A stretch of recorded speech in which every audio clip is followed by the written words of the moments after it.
Lecture de la compilation post-mortem des écrits de Ellen G. White intitulée Tempérance.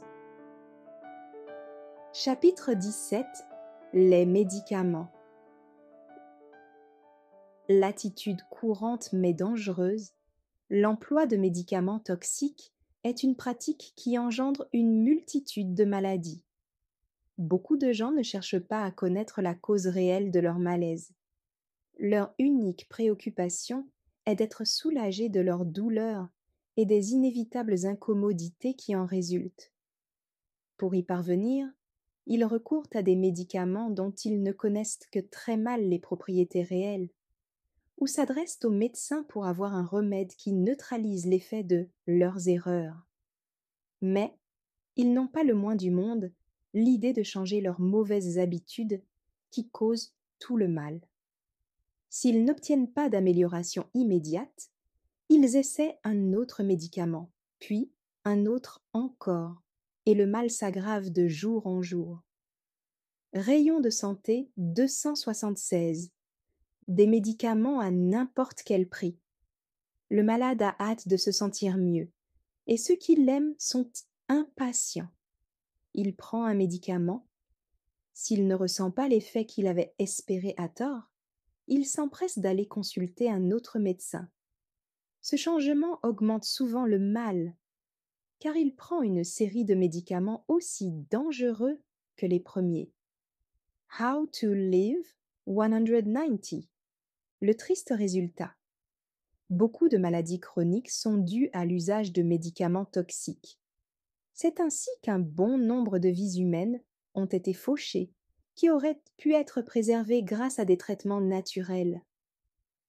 Les poisons contenus dans beaucoup de prétendus remèdes créent des besoins qui ruinent le corps et l'âme. Bien des panacées populaires et des spécialités pharmaceutiques, et même certains médicaments prescrits par les médecins, sont en partie responsables de ces terribles fléaux de l'humanité que sont l'alcoolisme, l'opiomanie ou la morphinomanie. Rayon de santé 277. Le système nerveux est ébranlé. N'importe quel médicament destiné à calmer les nerfs ébranle le système nerveux. How to Live 184. Chaque transgression entraîne un châtiment. Dieu a établi les lois qui régissent notre organisme. Ces lois sont divines. Chaque transgression aura tôt ou tard des conséquences. La plupart des maux qui ont frappé et qui frappent encore la famille humaine sont apparus parce que les hommes ont ignoré les lois qui régissent leur organisme. Ils négligent leur santé et travaillent à leur perte. Lorsqu'ils ont brisé et affaibli leur corps et leur âme, ils envoient chercher le médecin et absorbent les drogues qui précipitent leur ruine. Counsels on Diet and Foods, 19. Une vie simple est l'adversaire de la pharmacie. Des millions de personnes souffrantes pourraient recouvrer la santé si, au lieu d'aller à la pharmacie, elles cessaient de prendre des médicaments, menaient une vie simple et s'abstenaient absolument de thé, café, alcool ou épices qui irritent l'estomac, l'affaiblissent et l'empêchent de digérer la nourriture la plus simple. Le Seigneur désire éclairer les êtres faibles et sans force. Medical Ministry 229. Une attitude insensée. C'est un non-sens que d'avoir recours aux médicaments tout en continuant à pratiquer de mauvaises habitudes. Et c'est une injure faite à Dieu que de maltraiter le corps qu'il a créé. Cependant, les médecins prescrivent toujours des stimulants et des médicaments dont les hommes font un abondant usage, sans renoncer à des habitudes qui engendrent la maladie. Lettre 19, 1892.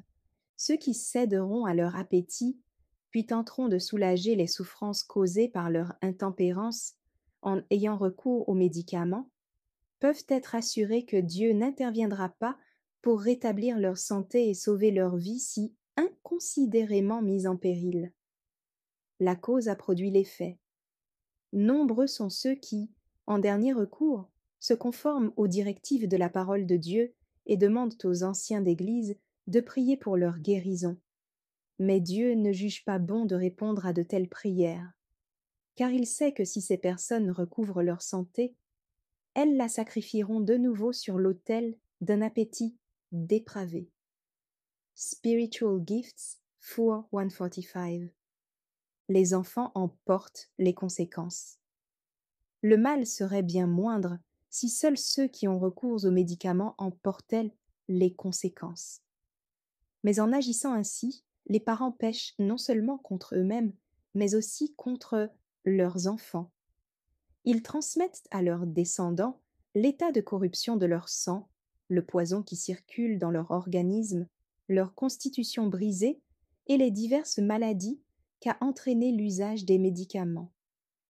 Ils ne leur laissent qu'un héritage de déchéance, ce qui précipite la dégénérescence de la race humaine. How to live 178. Il est plus facile de prendre des médicaments. Faites usage des remèdes fournis par le Christ.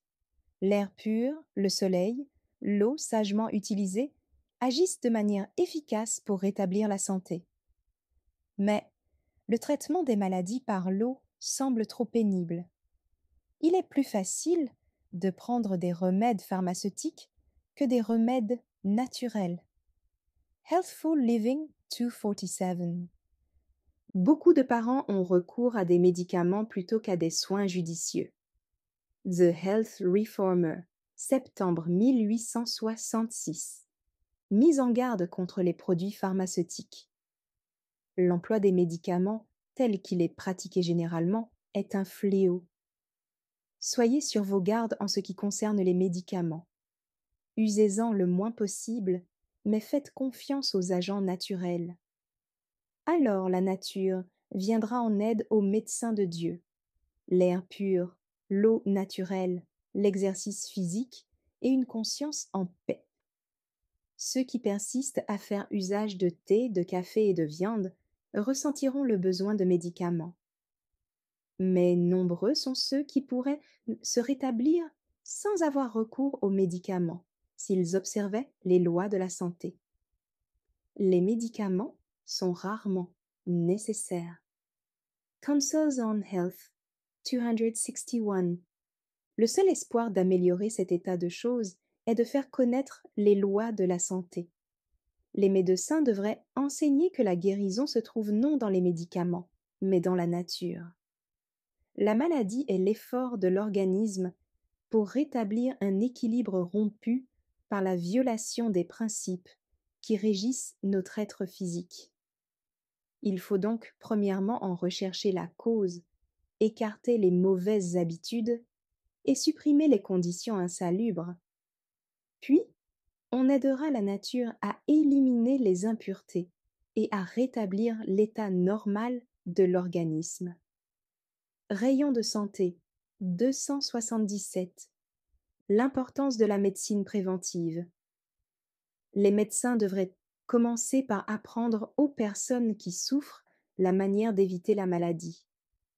Nous pouvons faire le plus grand bien en essayant d'éclairer ceux qui nous entourent sur la façon dont ils peuvent prévenir la maladie, la souffrance, l'affaiblissement de leur organisme et une mort prématurée. Mais ceux qui ne se soucient pas d'entreprendre un travail qui ferait appel à leurs énergies physiques et mentales sont disposés à prescrire des produits pharmaceutiques qui provoquent des maux 2 fois plus graves que ceux qu'ils prétendent soulager. Medical Ministry 221-222. Il faut apprendre aux gens que les médicaments ne guérissent pas. S'ils apportent parfois un soulagement momentané, et si la guérison paraît résulter de leur emploi, c'est parce que la nature possède des forces suffisantes pour éliminer le poison et combattre les causes de la maladie.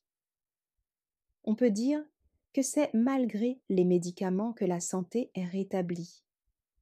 Mais dans la plupart des cas, ceux-ci ne font que changer la forme ou le siège de la maladie. Souvent le poison, en apparence inoffensif pendant quelque temps, reste à l'état latent dans l'organisme et y cause plus tard des troubles fâcheux. Rayon de santé 276-277. Un défi aux médecins consciencieux. Un médecin qui a le courage de mettre sa réputation en péril en éclairant l'entendement de ses patients avec des faits simples, qui révèlent la nature de la maladie et la façon de la prévenir, qui attire l'attention sur le danger que présentent les médicaments, aura une tâche difficile à accomplir, mais il vivra et fera vivre les autres.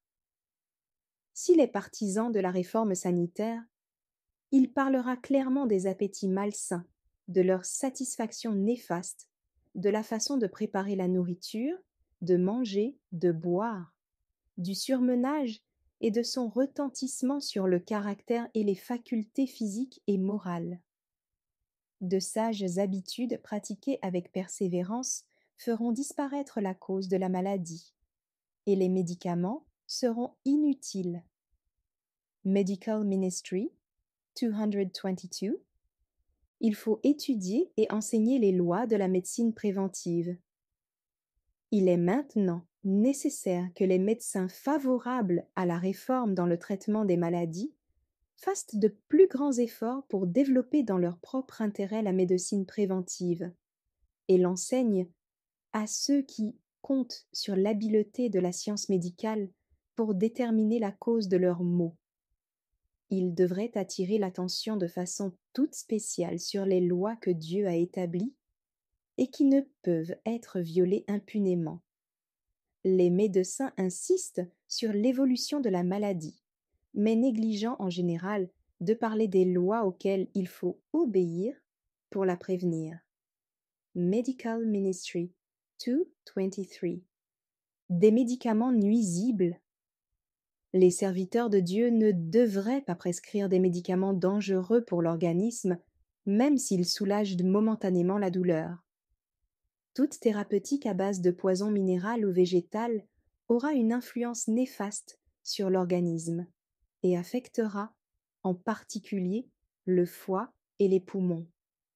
Spiritual Gifts 4140.